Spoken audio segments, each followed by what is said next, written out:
Comment vivre avec un cancer de la prostate? Michel a 71 ans. Son médecin vient de lui apprendre qu'il était atteint d'un cancer de la prostate. La prostate est une glande masculine composée de 2 lobes. Elle a la taille d'une châtaigne. La prostate est située sous la vessie et est traversée par l'urètre.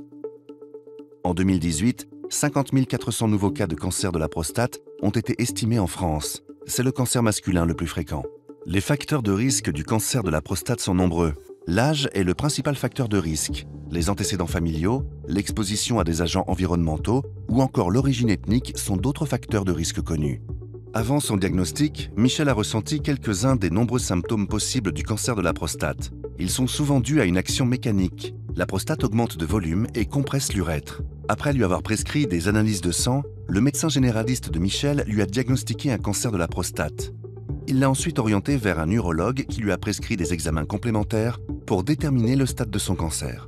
Il existe différents stades de cancer de la prostate, stade 1, 2, 3 ou 4. Le stade dépend de la taille de la tumeur, de l'atteinte ou non des ganglions lymphatiques et de la présence ou non de métastases. Au stade 1 et 2, le cancer est considéré comme précoce et est localisé à la prostate. Au stade 3, le cancer est localement avancé. La tumeur ne se cantonne plus uniquement à la prostate, mais également aux tissus des organes voisins, comme la vessie, le rectum ou encore la paroi pelvienne.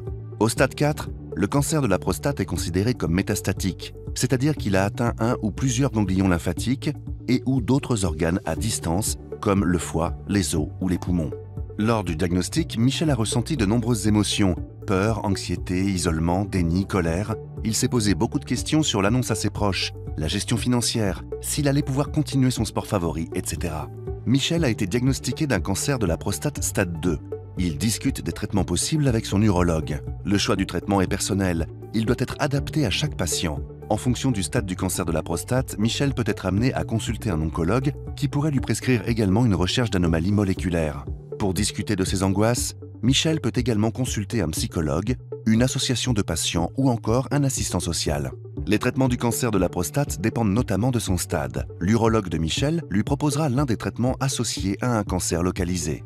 Au stade 1 et 2, qui correspondent à un cancer localisé, les stratégies thérapeutiques sont les suivantes. Surveillance active, chirurgie, radiothérapie, hormonothérapie.